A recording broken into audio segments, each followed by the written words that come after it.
Welcome to Star Profile, where you can learn the life of trending and newest stars in Philippine showbiz. If you are new to this channel, please don't forget to like and subscribe. Saan ba ako nagkamali, Toning? Saan ba? Ginawa ko naman lahat para makapunta ka dito sa Barcelona. Tinanong mo ba ako kung gusto ko dito? Ginawa ko yun na gusto ko mapabuti ang buhay mo. May buhay ako sa Pilipinas, ma! Ano? Tambay? Nakahilata ka buong maghapon? Nagpapalaki ka ng bayag mo nang iintay sa padala ko? Ginawa ko na pumunta ka dito para maayos mo ang sarili mong buhay. May buhay ako! Kilalanin natin ang isa sa pinaka-promising actor sa industriya ng showbiz sa kasalukuyang henerasyon. Siya si Joshua S. Pinelli Garcia o mas kilala sa kanyang screen name na Joshua Garcia. Siya ay pinanganak noong October 7, 1997 sa Balayan, Batangas. Ang kanyang ama ay si Geo Garcia at ang kanyang ina naman ay si Marife S. Pinelli. Siya ay may isang nakakatandang kapatid na babae na si Lorenza May. Siya din ay may 3 half-siblings sa kanyang ama at 2 half-siblings naman sa kanyang ina. Sa kanyang murang edad ay maagang naghiwalay ang kanyang mga magulang, mula noon sila ng kanyang kapatid ay tumira at pinalaki ng kanyang lola sa tulong ng kanyang tiyuhing paring Katoliko na si Father Jerry Garcia. Ngunit kalaunan ng ito ay madestino sa ibang lugar bilang isang Catholic priest si Joshua at ang kanyang ate ay muling bumalik sa pangangalaga ng kanyang ama kasama ang bago nitong pamilya. Ang kanyang kasalukuyang edad ay 23-year-old. Nationality, Filipino. Height, 5'11". Education. Siya ay nag-aaral ng elementarya sa Bawan East Central School sa Bawan, Batangas at kasalukuyang nag-aaral ng entrepreneurship sa Southville International School with Foreign Universities sa Las Piñas. Occupation.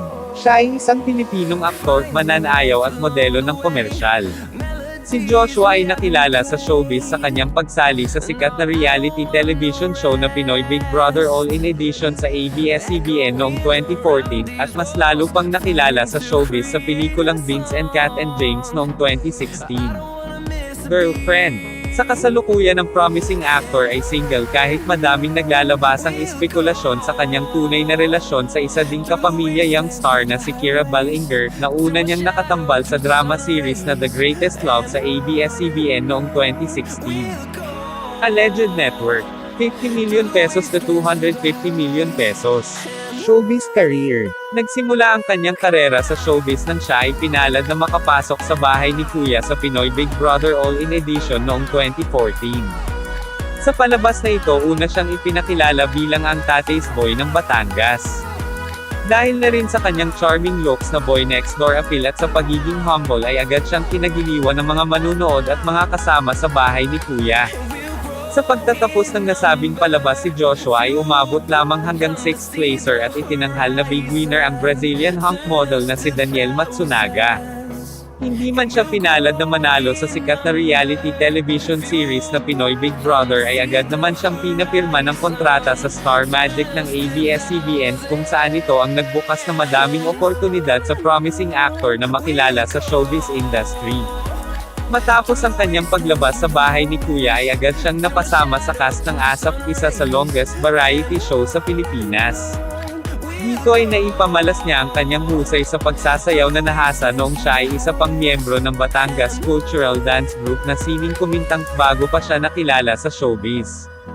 Sa kaparehong taon ding ito, si Joshua ay unang sumabak sa pag-arte sa nooy 1986 remake film na Nasaan Ka Nang Kailangan Kita bilang si Joel Galvez. Dito ay nakasama niya ang ilang batikan at kapareho niya mga baguhang artista noon, tulad ni Navina Morales, Denise Laurel, Christian Vasquez, Jerome Ponce at ang 2 leading actresses na naging malapit sa kanya sa bahay ni Kuya na sina Jane Oineza at Loisa Andalio. Unang napansin ang kanyang husay sa pag-arte nang siya ay napasama sa main cast ng sikat na melodrama series na The Greatest Love noong 2016. Dito siya ay gumanap bilang si Zio Zosimo na anak ng karakter na ginampanan nina Dimples Romana at Luis Alandi. Siya din ay ang apo ng veteran ng actress na si Sylvia Sanchez sa nasabing palabas. Mas lalo pang tumingkad ang kanyang pangalan sa showbiz nang siya ay nagbida sa family drama series na The Good Son noong 2017 sa kanyang mahusay na pagganap bilang si Joseph, isang anak na naghahanap ng hustisya sa pagpaslang sa kanyang ama. Sa palabas ding ito siya ay tumanggap ng maraming papuri sa mga kritiko at entertainment risers na kinilala ang kanyang husay bilang isang promising actor sa industriya.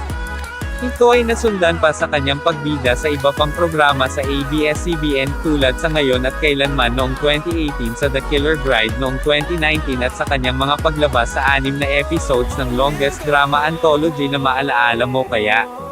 Samantala ang kanyang unang paglabas sa big screen ay noong nakakuha siya ng minor role sa romantic film na You're Still the One noong 2015.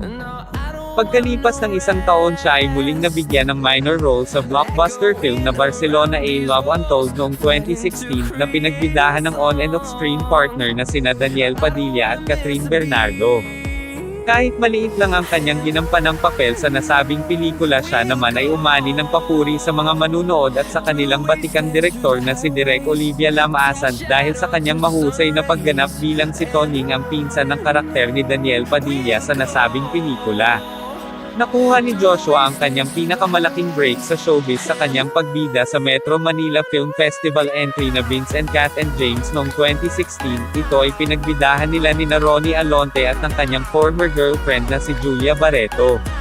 Dahil na rin sa tagumpay ng nasabing pelikulang ito at sa magandang pagtanggap ng mga manunood sa kanilang tambalan ni Julia Barreto, sila ay muling bumida sa isa pang top-billed movie, ito ang Love You to the Stars and Back, at sa romantic comedy film na Unexpectedly Yours, kung saan nila nakasama ang dalawa sa pinakamalaking bituin sa industriya ng showbiz na sina megastar Sharon Cuneta at ang tinaguriang bad boy ng showbiz na si Robin Padilla noong 2017. Ito ay nasundan pa sa I Love You, Hater noong 2018 kung saan nakasama nila ang star of all media na si Chris Aquino, sa Block Z at sa James and Pat and Dave noong 2020. Sa kasalukuyan, si Joshua Garcia ay maituturing na isa sa pinakasikat na promising actor sa kanyang henerasyon. Siya ay muling magbibida sa naudlot na film adaptation book ng sikat na manunulat na si Bob Ong. Ito ay sa mga kaibigan ni Mama Susan bilang si Galo Manansala, na isang college student sa Maynila na sinubok ang katinoan ng pag-iisip sa kanyang pagbalik sa kanilang isla kung saan siya ay pinalaki ng kanyang lolang si Susan. Siya din ay aabangan sa upcoming drama series na Viral kung saan makakasama niya ang fangirl lead star na si Charlie Dizon, Jake Cuenca at Dimples Romana sa Kapamilya Network ngayong taon. Bukod dito ay maugong din ang kanyang pangalan bilang makakatambal ng pinakasikat na Pinay superhero na si Darna na gagampanan ni Jane De Leon ngayong September, at sa Philippines adaptation ng Korean drama film na Kiss to the Heart, kung saan dito ay makakasama niya ang award-winning actress at ABS-CBN's president na si Charo Santos Concho at Zaijan Harinila na iaanunsyo ngayong taon. Ang mga sumusunod ay ilan lamang sa kanyang mga ginampanan sa telebisyon at pelikula. Through the wastelands, through the highways, till my shadow turns to sun rays, and on. Hindi makikinig. Umalis ka nga! Alis! Kalay, makikinig ako. Bakit mamiga ang kulit mo? Umalis ka na kami!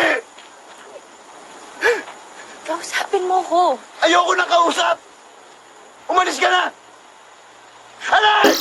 Thank you for watching. Please don't forget to like and subscribe for more videos of your favorite Pinoy celebrities.